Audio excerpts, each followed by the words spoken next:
Hello नमस्कार प्यारे बच्चों, कैसे हो आप सब। उम्मीद है आप बढ़िया होंगे, आपकी पढ़ाई बेहतर चल रही होगी। मैं आपका एजुकेटर राजा यादव आपका अपने यूट्यूब परिवार SWR ऑनलाइन क्लासेस में स्वागत करता हूं। प्यारे बच्चों, आप कह रहे होंगे सर आज आप पढ़ाने की बजाय पेपर लेकर आए हैं। तो हाँ प्यारे बच्चों, आज हम आपके लिए 2024 का पूरा सेट, कंप्लीट सेट लेकर हम आए हैं आपके लिए। 302 DN जो कि हिंदी का है। इसी प्रकार हम आपके लिए 5 सेट लेकर आए हैं। देखिए, भौतिक विज्ञान हो गया, रासायनिक विज्ञान हो गया, जीव विज्ञान हो गया और एक अंग्रेजी हो गया जिसको हम इंग्लिश कहते हैं, और एक हिंदी। 5 सेट हो गया ना बच्चों। तो हम आपके लिए 5 सेट लेकर आए हैं और बहुत जल्द आपको मैथ का पेपर भी लेकर आएंगे। मैथ ग्रुप वाले बच्चे उसको भी देख लेंगे, ठीक है, जिसमें आपको पूरा क्वेश्चन पेपर दिखाएंगे कि क्या क्या पूछा गया है और क्या क्या हमारे सेट में आया है और अब की बार और क्या क्या आ सकता है। तो प्यारे बच्चों, अगर आपको वीडियो अच्छी लगेगी तो प्लीज़ वीडियो को लाइक कर दीजिएगा। अगर आप चैनल पर नए हैं तो चैनल को सब्सक्राइब करना नहीं भूलिएगा। तो आइए हम आपको सबसे पहले हिंदी का दिखाते हैं, एक एक क्वेश्चन करके दिखाते हैं कि क्या क्या इस साल पेपर में आया था 2023-24 में, अब की बार क्या क्या आएगा, ठीक है, जिसकी सहायता से आप अच्छा से अच्छा नंबर गेन कर सकें।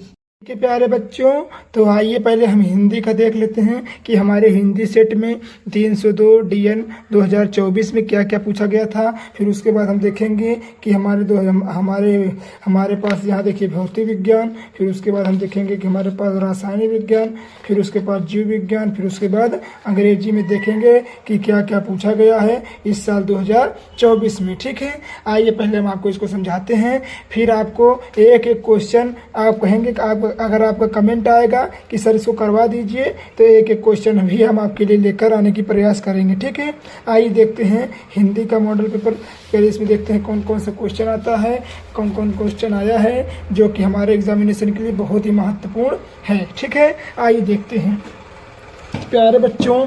जैसे कि आपको पता है यह 2024 302 DN जो कि सामान्य हिंदी यानी कह सकते हैं जर्नल हिंदी है। हिंदी 2 प्रकार की होती है प्यारे बच्चों, हिंदी 2 प्रकार की होती है, जैसे कि आपको पता है। अगर नहीं पता है तो हम आपको बता दे रहे हैं कि हिंदी 2 प्रकार की होती है।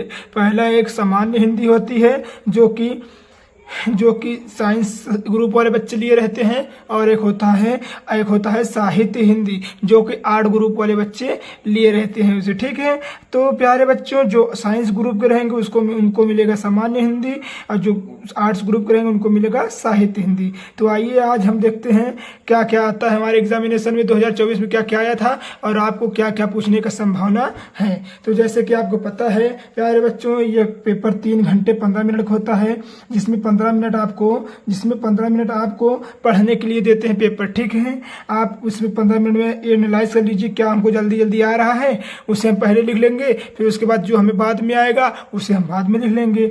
ठीक है, फिर आइए देखते हैं क्या कह रहा है। नोट में लिखा है, यहाँ देखिए, प्रारंभ के 15 मिनट परीक्षार्थी जो परीक्षा दे रहा है उसको प्रश्न पत्र पढ़ने के लिए निर्धारित है। ये मत सोचिए कि 15 मिनट में आप करने ही लगेंगे, नहीं, पहले आप अच्छे से पेपर पढ़िए, पढ़िए कि उसमें क्या आपको जल्दी आ रहा है और क्या क्या नहीं आ रहा है, टिक कर सकते हैं आप। ठीक है, जिससे आप जो आ रहा है उसे जल्दी कर लीजिए और जो नहीं आ रहा है उसे आप बाद में कर लीजिएगा, या तो आपको दूसरा कोई आ रहा है उसको कर लीजिएगा। फिर क्या कह रहा है निर्देश में, कह रहा है संपूर्ण प्रश्न 2 भाग खंड का और खंड का में विभाजित है। ये जो हिंदी है संपूर्ण कह सकते हैं, संपूर्ण इसका 2 भाग है, 2 भाग है, खंड का एक खंड का। ठीक है, दोनों खंडों के सभी प्रश्न उत्तर देना अनिवार्य है। जो दोनों खंड हैं का खा, तो सभी प्रश्न इसके उत्तर देना अनिवार्य है। ठीक है, आइए देखते हैं खंड का में, जैसे कि आपको पता है प्यारे बच्चों 10 क्वेश्चन रहते हैं जो कि एक नंबर के रहते हैं, और इस प्रकार हमारा हुआ 10 नंबर। ठीक है, आइए देखते हैं खंड का में एक एक प्रश्न करके दिखाते हैं आपको। माधुरी पत्रिका किस युग में प्रकाशित हुई? क्या भारतेंदु युग में हुई, द्विवेदी युग में हुई, शुक्ल युग में हुई, शुक्लोत्तर युग में हुई? तो इसे प्लीज आप जरूर कमेंट में बता दीजिएगा। अगर पता होगा तो ठीक है, कमेंट में बता दीजिएगा, नहीं तो हम आपको बताने की कोशिश अवश्य करेंगे कि हमारे सेट में कौन कौन सा प्रश्न जल्दी कौन कौन सा प्रश्न कैसा रहेगा। ठीक है प्यारे बच्चों, तो आइए हम आपको एकदम अच्छे से कराते हैं। दूसरा है शेखर एक जीवनी, किसकी रचना है? जयशंकर प्रसाद जी की, प्रेमचंद्र की, अज्ञेय जी की, या रामवृक्ष बेनीपुरी जी की? तो जैसे कि आपको पता है प्यारे बच्चों, इसका आंसर जब आप कमेंट करेंगे सर इसका आंसर बता दीजिए, तभी हम आपको इसका आंसर लेकर आएंगे। ठीक है, आइए देखते हैं। ग नंबर कह रहा है कफन किस विधा की रचना है? क्या उपन्यास है, नाटक है, कहानी है, या संस्मरण है? तो इसको आप अगर आपको पता है, नहीं पता है तो गूगल से निकाल कर आप कमेंट जरूर करें। घ नंबर कह रहा है महिला आंचल उपन्यास है, आंचलिक, ऐतिहासिक, मनोवैज्ञानिक या धार्मिक? तो जो आपको पता रहेगा उसको आप टिक लगा दीजिएगा, नहीं पता है तो आप कमेंट जरूर करें। फिर घ से घड़ी हो गया, अंगा हो गया। तो अंगा नंबर क्या कह रहा है? कह रहा है कि अंधा युग रचना के लेखक कौन है? जो अंधा युग है उसके रचना के लेखक कौन है? धर्मवीर भारती जी हैं, राम कुमार वर्मा जी हैं, मोहन राकेश जी हैं, या जयनंद कुमार जी हैं? तो जैसे आपको जो पता रहेगा, जो आपको आता रहेगा, उससे आप बताने की कोशिश अवश्य करिएगा। ठीक है प्यारे बच्चों, आइए देखते हैं दूसरा क्वेश्चन क्या कह रहा है। ठीक है, आइए देखते हैं। जैसे कि आपको पता है इसमें भी 5 क्वेश्चन रहेंगे, इसके पहले वाले में 5 क्वेश्चन थे, इसमें भी 5 क्वेश्चन हैं। ठीक है, आइए देखते हैं। तो पहले कह रहा रामचरित किस भाषा में लिखी हुई है? जैसे कि आपको पता है अवधी होगी, ब्रज होगी, मैथिली होगी, या खड़ी बोली होगी? तो अवधी है कि ब्रज है कि मैथिली है कि खड़ी बोली है? अगर आपको पता है तो आप जरूर इसे कमेंट करें। अगर नहीं पता है तो कमेंट करके बताइए कि सर नहीं पता है, तो उसको हम आपको एक कराएंगे सीरीज जिसमें इसका सबको हल करवा देंगे। परमाल रासों की रचना काल बताइए, जो आदि काल है, या भक्ति काल है, या रीति काल है, या आधुनिक काल है? तो परमाल रासों किस काल की रचना है, आप इसे जरूर बताएं। ठीक है, ग नंबर क्या कह रहा है? छायावाद की रचना नहीं है, कामायनी, साकेत, सरोज स्मृति, नौका विहार? उसी प्रकार घ नंबर क्या कह रहा है सुमित्रा नंदन पंत ने नौका विहार कविता की रचना किस स्थान पर रहकर की? काला काकर, रामगढ़, वाराणसी, इलाहाबाद? इलाहाबाद होना चाहिए, तो इलाहाबाद लिख दिए हैं, देख लीजिए यहाँ पर इलाहाबाद होना चाहिए। ठीक है प्यारे बच्चों, फिर उसके बाद देखिए यहाँ पे देखिए 3 नंबर का जो ये प्रश्न है, ये हमारा कुल मिलाकर 10 नंबर का है। ठीक है, जिसमें आपको 5 प्रश्न दिए हैं, ये 5 प्रश्न में 2-2 नंबर का रहेगा। आपको इसमें आंसर दिया रहेगा, इसी में छांटने की जरूरत रहेगी। जैसे जन का प्रवाह किस तरह होता है, तो अगर आप इसको पढ़े रहेंगे कि यहाँ देखिए लिखा है ना, जन का प्रवाह आनंद से होता है, तथा कल लिख सकते हैं कि।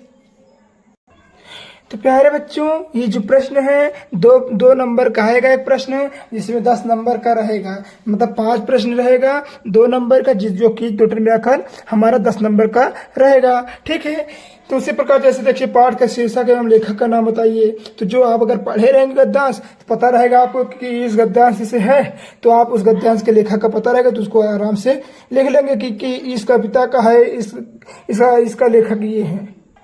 उसी प्रकार देखिए यहाँ दिया है रेखांकित अंश की व्याख्या की दी है। तो यहाँ पर देखिए इतना ही अंश रेखांकित है ना, बस इसी की व्याख्या करना है। अगर आपको 3 से 4 लाइन में अगर रेखांकित किया होगा, मतलब कह सकते हैं अंडरलाइन किया होगा, तो आपको 3 से 4 लाइन का आंसर लिखना रहेगा। उसी प्रकार चौथा प्रश्न क्या कह रहा है? सूर्य की रश्मियों की क्या प्रभाव पड़ता है? उसी प्रकार 5वां कह रहा है कि राष्ट्रीय जन ने किसके साथ तदास्मत से स्थापित किया है? अगर आपको आंसर पता है तो आप प्लीज़ बता दीजिएगा कमेंट में, नहीं पता है तो आप कमेंट कर दीजिएगा कि सर इसको बता दीजिए, तो हम आपको आपके लिए इसको लेकर आएंगे। आपको दो गद्यांश दिए रहेंगे, मतलब एक गद्यांश दिया रहेगा और एक अथवम दिया रहेगा। जैसे देखिए अथवम यहाँ दिया है रमणीयता वाला, तो अगर अथवम आप उसको नहीं आ रहा है तो अथवम इसको भी आप कर सकते हैं। ठीक है, इसमें भी 5 आंसर रहेंगे। 5 क्वेश्चन रहेंगे, 2-2 अंक के रहेंगे। फिर उसी प्रकार चौथा क्वेश्चन देखिए क्या कह रहा है कि दिए गए गद्यांश पर आधारित निम्नलिखित प्रश्नों के उत्तर दीजिए। आपको 3-4 लाइन की या तो 8 लाइन की कविता दी रहेगी, कह सकते हैं कि पद्यांश दिया रहेगा, उसी पद्यांश में आंसर को छांटना रहेगा क्वेश्चन को, ठीक है। जैसे यहाँ देखिए, मुझे फूल मत मारो, मैं अबला वाली भी होगी, कुछ तो दया विचारो। मतलब इसी प्रकार आपको इसमें दिया रहेगा क्या, पद्यांश दिया रहेगा। और यहाँ देखिए 5 क्वेश्चन दिए हैं, देखिए 5 क्वेश्चन दिए हैं ना, इसी 5 क्वेश्चन में से इसको छांट करके आपको लिखना है। जैसे कि उपरोक्त पद्यांश में शीर्षक की रचना और रचयिता का नाम बताइए, यानी शीर्षक का नाम बताइए और रचयिता का नाम बताइए। तो इसी प्रकार दिया रहेगा। नहीं तो आपको यहाँ पे देखिए अथवा भी दिया रहेगा, अगर आपको नहीं पता है तो अथवा वाला कर सकते हैं। आप 4 से 5 गद्यांश हल कर लीजिएगा, जिससे आपको पेपर में आसानी रहेगी। जैसे यहाँ देखिए दूसरे नंबर में क्या दिया है, सावधान मनुष्य, यदि विज्ञान है तलवार है, इसे फेंक तजकर मोह स्मृति के पार, यानी कुछ प्रकार इसी प्रकार दिए रहेगा। उसमें 5 क्वेश्चन लिख दिया है, ये भी 10 नंबर का है। 5वां नंबर क्वेश्चन क्या कह रहा है कि किसी निम्नलिखित में से किसी एक लेखक के साहित्यिक परिचय देते हुए उसके प्रमुख रचनाओं का उल्लेख लीजिए। देखिए हजारी प्रसाद दिया है, हरिशंकर परसाई दिया है, डॉक्टर APJ अब्दुल कलाम दिया है। तो हमने हजारी प्रसाद द्विवेदी जी का करा दिया है जीवन पर साहित्यिक परिचय। अगर आप नहीं देखे हैं तो प्लीज़ वीडियो डिस्क्रिप्शन में मिल जाएगी और आपको प्ले लिस्ट में भी मिल जाएगी, वहां पर जाकर देख लीजिएगा, ठीक है।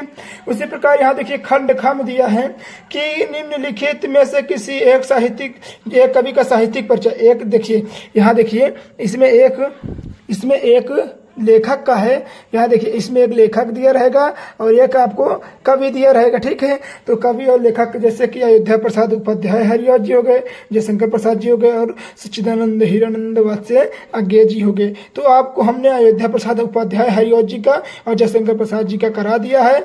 अगर आप नहीं देखे हैं तो वहाँ पर जाकर आप अवश्य देख सकते हैं, ठीक है प्यारे बच्चों। आइए हम देखते हैं क्वेश्चन नंबर 6 क्या कह रहा है।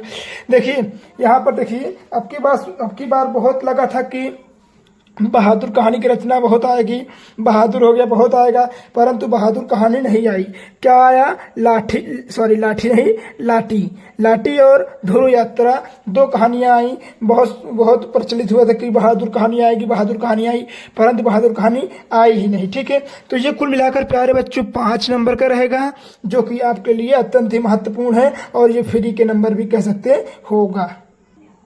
7 नंबर में क्या कह रहा है, स्वपठित का खंड काव्य के आधार पर किसी एक खंड के एक प्रश्न के उत्तर दीजिए। यदि आपके जिले में जो आता रहेगा उसे आप लिख लीजिएगा। जैसे मुक्तिबोध खंड काव्य हो गया, मुक्तिबोध हो गया, सत्य की जीत हो गया, रश्मि रथी हो गया, आलोक वृत्ति। तो हमारे यहाँ इलाहाबाद में आलोक वृत्ति खंड काव्य था, इसीलिए हम लोग जब लिखे, हमारे जमाने में पेपर आया करता था तो हम लोग आलोक वृत्ति किया करते थे। अगर आपके राज्य में आपके जिले में जो प्रचलित हो उसे आप लिख सकते हैं, ठीक है। उसी प्रकार 8वां नंबर क्या कह रहा है कि दिए गए संस्कृत गद्यांश में से किसी एक संदर्भ का ससंदर्भ सहित हिंदी में अनुवाद कीजिए। तो यहाँ देखिए दो खंड दिए हैं, एक यहाँ दिया, एक अथोम दिया है। तो हमने आपको बता दिया ना, 2 दिए रहेंगे, एक अथोम दिया रहेगा, आपको तो एक में से एक आ ही जाएगा, ठीक है। तो प्यारे बच्चों आप इसको पढ़ लीजिएगा, इसका सहसंदर्भ कर दीजिएगा। प्रस्तुत पद्यांश हमारी पाठ्यपुस्तक ऐसी कविता, जैसे हमारी पाठ्यपुस्तक हिंदी काव्य खंड के संस्कृत खंड काव्य से लिया गया है। इसके रचयिता ये हैं। पहली बात, इसमें रचयिता दिया नहीं रहेगा क्योंकि ये संस्कृत है, ठीक है। तो आप ऐसे लिख देंगे और इसका अनुवाद कर देंगे तो आपको 2 नंबर तो संदर्भ का मिल जाएगा और 5 नंबर अनुवाद का मिल जाएगा, यानी टोटल मिलाकर 7 नंबर आपको मिल जाएंगे। अब आइए देखते हैं 8वां नंबर प्रश्न क्या है। देखिए इसमें भी दिया है कि खंड का, देखिए उसमें भी 7 नंबर, ये वो का था, ये क्या है, ये खा है। तो दिए गए श्लोक, अगर आप 8 लाइन के श्लोक या 5 लाइन श्लोक या तो इसमें जो श्लोक दिया रहेगा उसको संदर्भ सहित एक का संदर्भ सहित अनुवाद कीजिए। अगर आप संदर्भ लिखते हैं उसका 2 नंबर, उसका अनुवाद करते हैं तो 5 नंबर, यानी हमारे पास कितना नंबर हो जाएगा, 7। जैसे जल बिंदु निपातेन क्रमशः पूरे घटः स हेतु सर्वधम धर्मस्य च धनस्य चा, आप इसको कर लीजिएगा, चाहे आप इसको 4 लाइन का है इसको कर लीजिएगा। कुल मिलाकर आप 5 से 7 श्लोक याद कर लीजिएगा, जिसमें आपका फंस ही जाएगा, नहीं तो हम आपको इसको सब करा देंगे। ठीक है, आइए देखते हैं 9वां नंबर प्रश्न बच्चों। 9वां नंबर में कह रहा है निम्नलिखित लोक पंक्तियों में मुहावरे में से किसी एक का अर्थ बताइए। तो जैसे मुंह फुलाना यानी कह सकते हैं कि नाराज होना या गुस्सा होना। उसी प्रकार हाथ पीले करना यानी शादी करना। जैसे दाल में काला होना यानी कह सकते हैं कि कुछ न कुछ बात होना। सावर हरे न भादो सुख एक जैसे समान बने रहना। तो ये प्यारे बच्चों आपको ऐसे लिखा रहेगा, उसमें मुहावरा करने रहेंगे और मुहावरा का अर्थ बताना रहेगा और उसके बारे में भी बताना रहेगा। एक नंबर का 2 ठीक है, आप 2 कर लीजिएगा, आपको 2 नंबर मिल जाएगा। उसी प्रकार 10 नंबर में क्या कह रहा है कि आप पठित गद्यांश से संबंधित दिए गए प्रश्नों के उत्तर लिखिए। तो जैसे आपको यहाँ देखिए लिखा है ना, इच्छा नाना है, नाना विधि है, और ये मतलब ये आपको पता नहीं रहेगा, ये कोई भी आ सकता है। जैसे इसमें आ गया है, इसमें आपको कोई भी आ सकता है, ठीक है, क्योंकि ये अपठित है, मतलब बिना पढ़ा हुआ यानी अपठित होता है। ठीक है, तो इसमें भी आपको देखिए 3 क्वेश्चन है, 2-2-1 यानी 2 क्वेश्चन 2-2 नंबर के, 1 क्वेश्चन 1 नंबर के, यानी 5 नंबर का दिया रहेगा, जो कि बहुत ही इजी है। ठीक है, 11 नंबर में क्या कह रहा है कि हिंदी शब्द युग्मों के सही अर्थ चयन करके लिखिए। जैसे वसन, व्यसन, वसन माने क्या होता है, व्यसन माने क्या होता है। तो आप अगर आपको पता रहेगा विवश और व्याकुलता, व्रत और आदत और कवच और भोजन, अवधि और विस्तार, जिसमें अगर आपको इसमें पता रहेगा तो आप कर देंगे, अगर नहीं पता रहेगा तो आप नहीं कर पाएंगे। परंतु प्यारे बच्चों अगर आप कमेंट करेंगे तो इसका हम एक सीरीज लेकर आएंगे आंसर सहित। ठीक है, उसी प्रकार हो गया अन्न, अन्य, अन्न माने अनाज हो गया, अन्य माने दूसरा हो गया। ठीक है, उसी प्रकार जैसे आपको पता रहेगा तो इसको टिक कर देंगे, अगर नहीं पता रहेगा तो आप कर ही नहीं पाएंगे। तो आप प्लीज इसे पढ़ लीजिएगा, 10-15 पढ़ लीजिएगा, बस 10-15 ज़्यादा नहीं पढ़िएगा, क्योंकि ये इनफ है, आपको आ ही जाएगा। अब आइए देखते हैं खंड खा क्या है। तो निम्नलिखित शब्दों में से किसी एक शब्द के सही अर्थ लिखिए। जैसे चपला हो गया, शिव हो गया, जीवन हो गया। सिर्फ एक शब्द लिखना है, एक शब्द के 2 सही अर्थ लिखना है। जैसे चपला माने बिजली हो गया और चपला माने चंचला भी हो गया। तो उसी प्रकार आप कुछ भी लिख सकते हैं ना प्यारे बच्चों, अगर आपको पता रहेगा तो। ठीक है, अब आइए देखते हैं ग नंबर प्रश्न क्या कह रहा है। ग नंबर प्रश्न कह रहा है कि निम्नलिखित वाक्यांशों में एक सही शब्द का चयन कीजिए। जैसे जो शिक्षा देता हो अर्थात शिक्षक हो गया। ठीक है, अभी इसी प्रकार जो अभिनेता मतलब जो कह सकते हैं शिक्षा देता है, जो फिल्म बनाता हो अभिनेता हो गया, जो भाषण देता हो अर्थात नेता हो गया, जो ज्ञान देता हो अर्थात संत हो गया। तो आप इसी प्रकार आपसे पूछा जा सकता है। ग नंबर का दूसरा क्या कह रहा है, जो सब कुछ जानता हो, यानी कह सकते हैं कि सर्वज्ञ क्या होता है, कि महापुरुष होता है, कि तपस्वी होता है, कि ब्राह्मण होता है। अगर आपको पता रहेगा तो आप तुरंत लिख आ जाएंगे और एक नंबर पाके भी आ जाएंगे। ठीक है प्यारे बच्चों, आइए हम आपको दूसरा करके बताते हैं। घ नंबर क्या कह रहा है कि निम्नलिखित में से किन्हीं 2 वाक्यों को शुद्ध कीजिए। जैसे मैं भोजन कर लिया हूँ, तो ये नहीं होगा, मैंने भोजन कर लिया, ये होगा। ठीक है, या तो मैंने भोजन कर लिया, ये होगा। ठीक है, गलत हो गया ना, ये गलत लिखा है ना। जैसे मेरा बड़ा भाई आ रहा है, तो मेरा नहीं होगा, मेरे बड़े भाई आ रहे हैं। देखिए यहाँ लिखा है मैं यहाँ देखिए मैं कलम से साथ लिखता हूँ, तो मैं कलम के साथ नहीं, मैं कलम से लिखता हूँ। ठीक है, आप ऐसे लिख दीजिएगा। जैसे सूर्य पूरब में निकलता है, नहीं, सूर्य पूरब से निकलता था, नहीं निकलता है। क्या सूरज अब निकलना बंद हो गया? नहीं प्यारे बच्चों, निकल रहा है ना। उसी प्रकार 12 नंबर में क्या कह रहा है, संयोग श्रृंगार रस अथवा करुण रस। हमने इसको पढ़ा दिया है आपको। अगर आपको नहीं आता है तो प्लीज वीडियो नीचे डिस्क्रिप्शन में आपको मिल जाएगी या प्ले लिस्ट में मिल जाएगी, आप वहां पर जाकर अवश्य देख लीजिएगा। उसी प्रकार ख नंबर में क्या कह रहा है, यमक अलंकार अथवा रूपक अलंकार किसे कहते हैं, परिभाषा सहित लिखिए और इसके एक उदाहरण भी दीजिए हमको। तो इसको एक उदाहरण भी देना है। ग नंबर में क्या कह रहा है, दोहा अथवा सोठा छंद की लक्षण और एक उदाहरण बताइए। आपको दोहा और सोठा का एक उदाहरण बताना है और लक्षण भी बताना है। प्यारे बच्चों, आइए देखते हैं 13 नंबर प्रश्न, जो कि अपने गांव अथवा शहर के सफाई हेतु पत्र लिखना है, जो कि 6 नंबर का आता है। इसको हमने करा भी दिया है। अगर आपको वीडियो नहीं मिली है अभी तक या आप नहीं देखे हैं तो आपको नीचे डिस्क्रिप्शन में मिल जाएगा। उसी प्रकार दूसरा नंबर देखिए, विद्यालय में अनुशासन व्यवस्था बनाने हेतु प्रधानाचार्य जी को पत्र, इसको भी हमने करवा दिया है।